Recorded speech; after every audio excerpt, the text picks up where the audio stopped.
133 करोड़ इंसानों, जिंदगी से बेगानों, सिर्फ हुक्मरानों ने हक तुम्हारा छीना है। खाक ऐसे जीने पर यह भी कोई जीना है। 2019 में मोदी ने कहा था कि 1 करोड़ स्कॉलरशिप दिए जाएंगे, अब सिर्फ 58 लाख दिए जा रहे हैं। 47% अक़लियती एप्लीकेंट्स को हर साल स्कॉलरशिप से महरूम कर दिया जा रहा है। मुसलमानों को उनका दस्तूरी हक मिलना चाहिए। आप कैसे विकसित भारत बनाएंगे अगर 17 करोड़ मुसलमान नफरत करेंगे? मैडम, 25 मिलियन बच्चे वेस्टेड एंड मासूम बच्चों की यह बदकिस्मती और बदबख्ती है कि एक शख्स चाय बेचकर वजीर आजम बन गया। Budget has shown that Modi government policy झेलो इंडिया। गरीब, middle class, farming, city dwellers, main and women सब मोदी को झेल रहे हैं। 133 करोड़ इंसानों, जिंदगी से बेगानों, सिर्फ हुक्मरानों ने हक तुम्हारा छीना है। खाक ऐसे जीने पर यह भी कोई जीना है।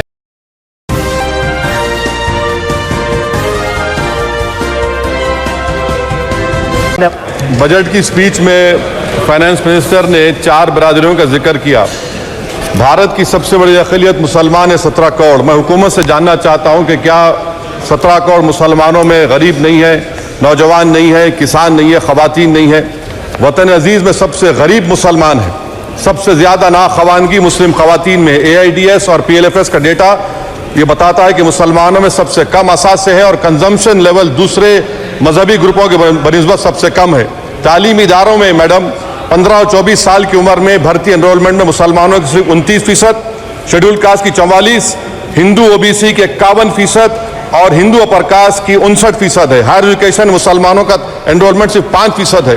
PLFS का 2018-19 का डेटा विज एम्प्लॉयज बताता है कि मुसलमान 22% थे, 2022-23 में 15% हो चुका है।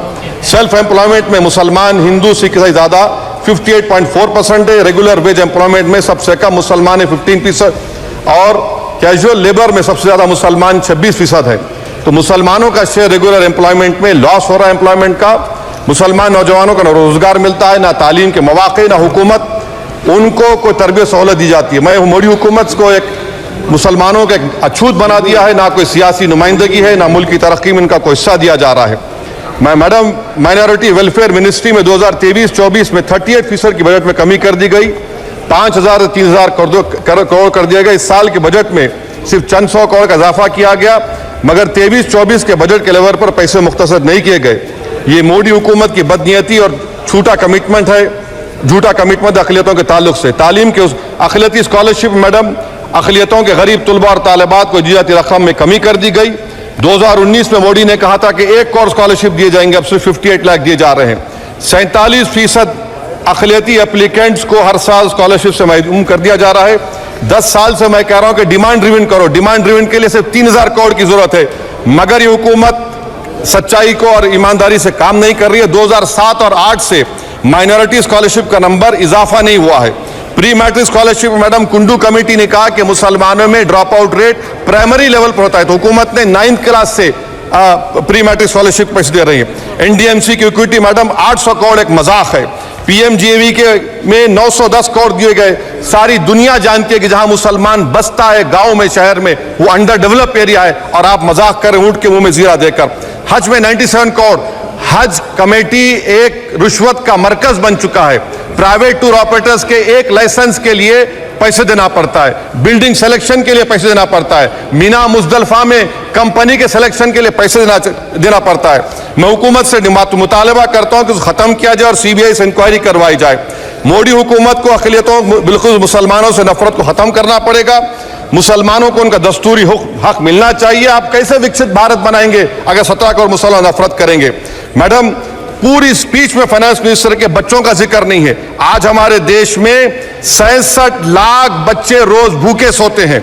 46 मिलियन बच्चे स्टंटेड है मेल न्यूट्रिशन की वजह से। 25 मिलियन बच्चे वेस्टेड एंड मासूम बच्चों की यह बदकिस्मती और बदबख्ती है कि एक शख्स चाय बेचकर वजीर आजम बन गया। LTC long term capital gain tax madam was decreased from 20 to 12.5%. However, the indexation benefit has been removed and won't apply to any property purchased after 2001. This will be detrimental to the growth of real estate, limit household capital formation and impact employment generation in construction sector. This change in LTCG is a quasi-wealth tax on household, particularly the middle class. Internship program madam, 5 साल में आप 1 करोड़ लोगों को intern कराएंगे, यानी एक company को 4,000 लोगों को ट्रेन करना पड़ेगा। मुझे बताइए क्या ये बड़ी कंपनी का माने क्या है? It is unachievable. Will it be based on market cap, revenue, employ size? May be Prime Minister Modi is saying to Agniveer to do internship after 4 years of service in armed forces. Madam, 21 billion people have given up all hope and stopped looking for jobs. This brings down to 9% eligible population that is either employed or they are looking for jobs. Maybe Finance Minister can introduce a Berozgar tax and tax the unemployed as well. No significant increase for social welfare, healthcare. It looks like Prime Minister Modi is saying देश की middle class की संपत्ति पर पहला हक हमारे alliance का है. In real terms, when adjusted to inflation, the allocation of health ABPMJ has declined. Modi is saying he said heal in India during G20. The reality is India is hurting. Madam, this government wants to increase FDI from China. Is the Prime Minister not concerned that our armed forces cannot patrol 26 patrolling points out of 65 in Ladakh? Maybe the Prime Minister wants the Chinese monopoly in Indian markets. Import from China have crossed 101 billion 2024. Prime Minister Modi says Khelo India, but in reality the budget has shown that Modi government policy is Jhelo India. गरीब, middle class, farming, city developers, men and women सब मोदी को झेल रहे हैं. Madam, in the current financial year, in February 5th, 15,993 MSMEs have been closed. Total MSCs closed have 35,680. Andhra Pradesh bifurcation. This parliament passed a law. For last 10 years, Modi government has shown their intellectual dishonesty in not giving ITR, IIM, Bayaram Steel Factory, Railway Ko Khazipet, recognition of Palmaru as National Irrigation Project. This shows intellectual dishonesty of this government. Madam, I end my speech by quoting a famous poet, and I'm amending certain verses. 133 crore इंसानों, जिंदगी से बेगानों, सिर्फ हुक्मरानों ने हक तुम्हारा छीना है. खाक ऐसे जीने पर यह भी कोई जीना है. बेशऊर भी तुमको बेशऊर कहते हैं. सोचता हो ये नादान कैसे हवा में रहते हैं. 133 करोड़ इंसानों, कब तक ये खामोशी?